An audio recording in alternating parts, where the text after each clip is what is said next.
Hi, and welcome to Across the Desk. I don't know if you've noticed, but you will. The rate increases. og&E and even O&G are looking to increase your rate every month for now into the next several decades to pay for their own screw up when it came to, well, not getting enough natural gas to run their power plants during the really cold spell we had earlier this year.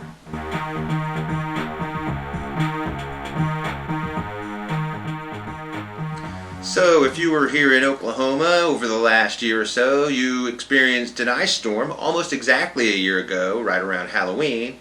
And then we had another one come January, February, earlier this year.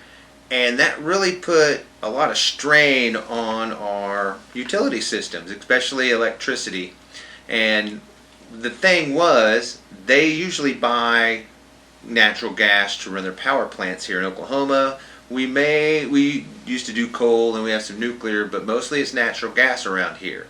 Well, the people that work for og&E, they didn't procure enough natural gas futures, that's what they do, to have enough supply to create enough energy during our really bad spell. So they had to go out and buy more fuel at really high rates because, well, everybody did the same thing og&E did and didn't buy enough fuel so that they could create enough electricity. Well, what they want to do is they want to pass that cost on to their customers at the tune of almost $800 million. Of course, they're not going to make us pay it all at once. og&E, they're the good guys here. They don't want to make you pay it all at once. Of course, earlier this year they wanted to do that in 10 years.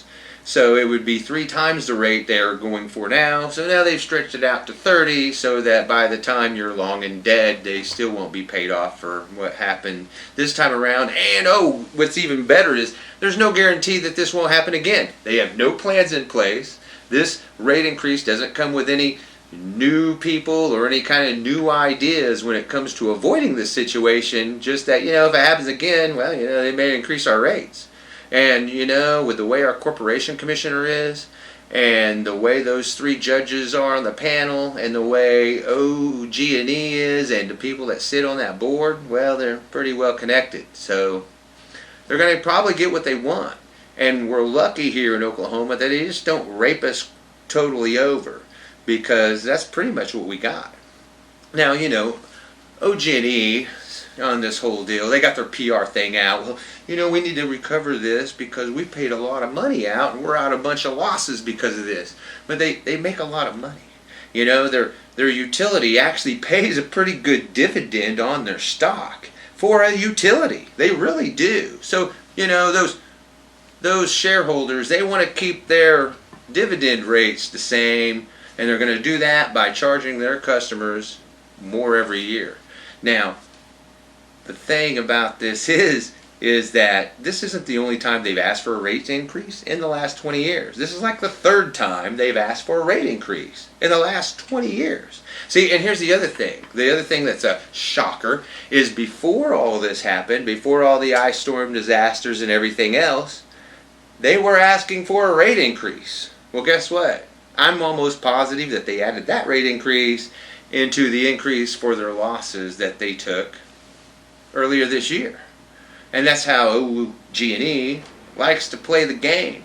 You see, we need a rate increase. We'll go to the Corporation Commission. We need a rate increase, buddies. And they're going to give it to them. Okay, well, we're going to ask for a listening session, get everybody to talk about it. Who's for it? Do you think anybody was out there, any of the people in Oklahoma that are customers, anybody else was for this? No. You know what they said? They said, hey, why can't you guys take some of your profits you're making and invest that? Because really, og&E, what they're doing, they're not taking any of their own money and investing in it. They're hoping to increase the rate enough so that we'll pay it. Of course, I guess it's them who's paying it. If they can get the rate increased, then we're paying them, so it's their money and they get to pay it. See how that all comes out in a roundabout way? It's not a straight line, but if we get to pay here, get to pay there, get to pay there, we'll get what we want. And og&E is going to put out a PR campaign saying how wonderful they are. Well, we really think it's important to listen to the customers. They need to have a listening session. They need to be able to speak. Of course, og&E won't say anything about it. Won't say anything. We've got no comment. and let everybody else talk. And we want to hear what they have to say. We're just not going to do anything, take any suggestions, do anything that they want. As a matter of fact, we've already got a plan. It's in place. We got our people on the commission going to vote for it, and that's just it. You know, it's called, I like to call things like this parsley. Parsley. Parsley, you know, it's the garnishment that goes on the plate. You know, get your steak and your potato and they put a little parsley garnishment on there. You know what that parsley garnishment's for?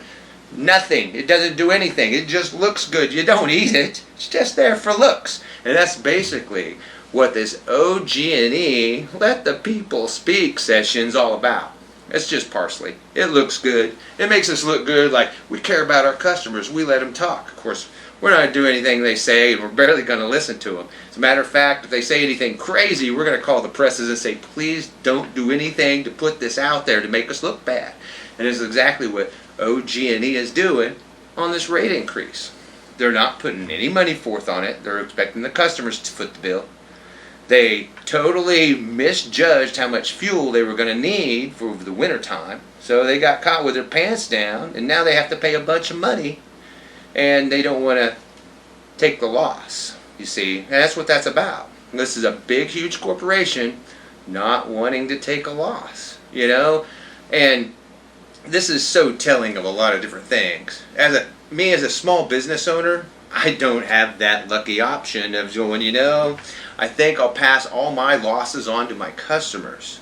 I think they would go elsewhere, and that's the key, right? Customers that are in og&E, they can't go elsewhere. Who else are you going to use? Nobody.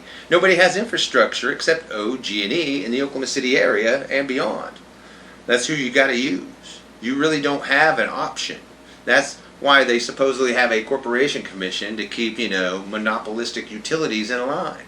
But, you know, when the monopolistic utilities have all the money and the power and can get their corrupt people in to office or whatever else, grease a few palms here and there, well, they kind of get their way, and a commission doesn't have any teeth. So it just lets them do it. You see, because that's what they do. They just let them do it. That's what's going to happen. They're not going to let og&E foot any of the bill. Their shareholders are going to be fine. They're still going to get that dividend they're always going to get. Their price is not going to change in their stock. Their investors are going to be A-OK, and everybody on that board, the CEO, CFO, and including the people that really failed at procurement of natural gas, they get to keep their jobs. Hell, they may even get a bonus and a raise out of this if they're lucky. And that's how og&E is rolling with this rate increase we're going to have. A nice rate increase. We're not talking about no small rate increase. We're talking like near $6 a month rate increase on everybody. And this is devastating to people on a fixed income like seniors. You know, and they're going to have to pay this, well, you know, until they pass on. There's just no way out of it for them. It's just a permanent rate increase. But you know what? I'll guarantee you it's not the only time we're going to see this. Like I said, we've already seen it 3 other times in the last 20 years. We've seen them raise their increase of prices. Hey, you know, the last time it was because of smart technology. And it's almost the same argument. We're going to put this smart technology in. We're going to raise prices on everybody. We're going to use this smart technology, and it's going to end up saving everybody money.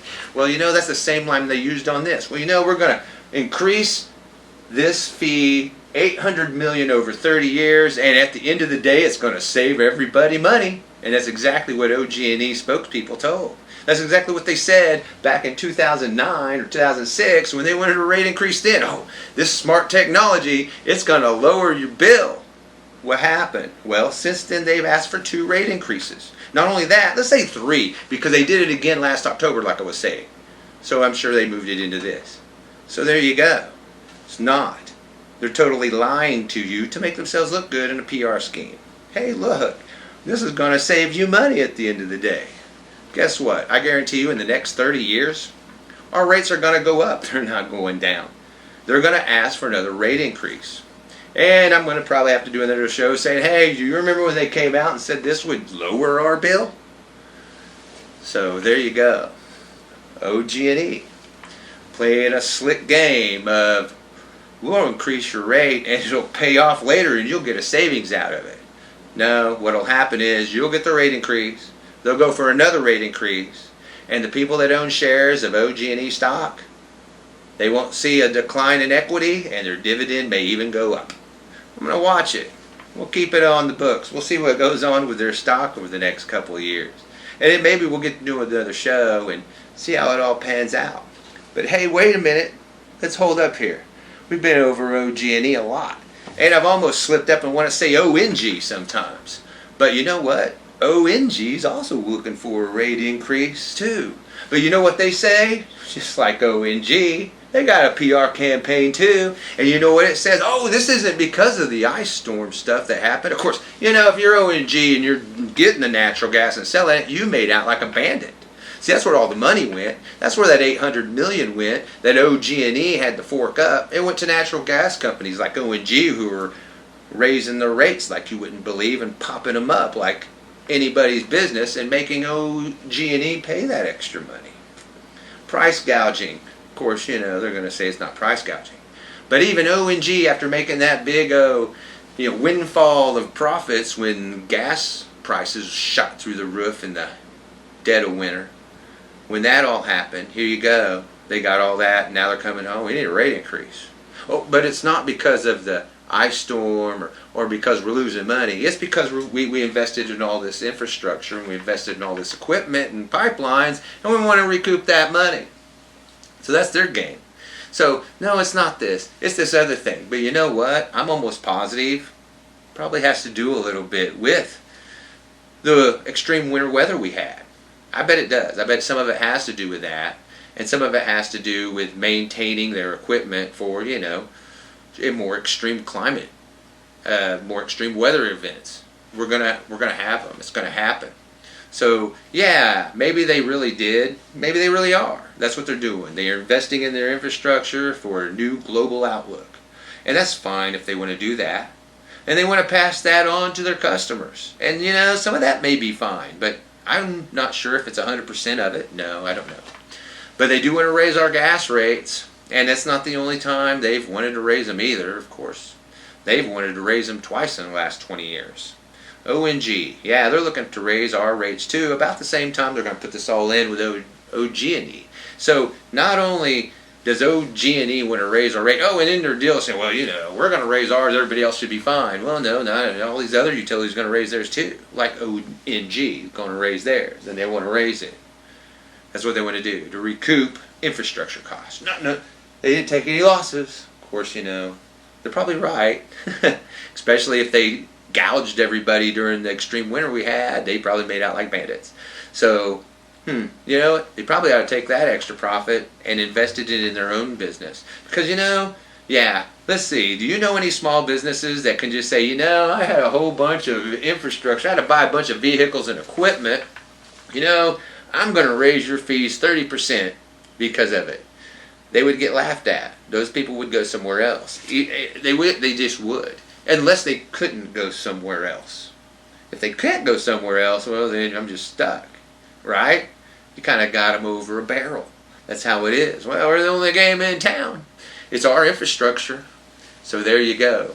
And that's how utilities work. I've seen some crazy stuff in my days. In the 90s. Yeah, there was some crazy stuff going on with Cox Communications and AT&T back in the day when AT&T tried to sue Cox because, see, Cox had their own infrastructure. They had their own cable lines and stuff, and this was before they got into telephone. They were just getting into it, just getting into telephone service and internet, just getting into it, because before they just did cable TV. Well, now they're putting their lines in, and what they did was AT&T came out and tried to bill them for the infrastructure. Hey, you know, you're using our infrastructure. We're gonna pay you a lease fee for it. And Cox would go, what infrastructure? That's our lines. And then the telephone company went, well, you know, the easements are ours and everything. And they're not. That's not how easements work. Utility easement is a utility easement. You can drive any utility down it. It's not reserved for just one company. They don't do that. Now, they might do it for oil pipelines. If a pipeline goes through, it might be for this specific pipeline. But if you got a utility easement in the neighborhood, well, it's a utility easement. Now, put all the utilities in there. Storm, sewer, sanitary sewer, water, gas, electric, all of them go down it. But you know, Cox had their own infrastructure. They had their own glass lines, fiber optic, right? Which AT&T didn't, so they had a faster service too. So that kind of put them behind the 8 ball, right? So AT&T wants to charge them. It didn't sue them in court saying, well, it's our infrastructure. No, it's Cox's infrastructure. Of course, AT&T lost. And now, they're kind of suffering. And they're really suffering now from the national news that's been going on lately, being involved with extreme right groups and extremist views, and it's really kind of hurt their stock lately. So that's where we're at.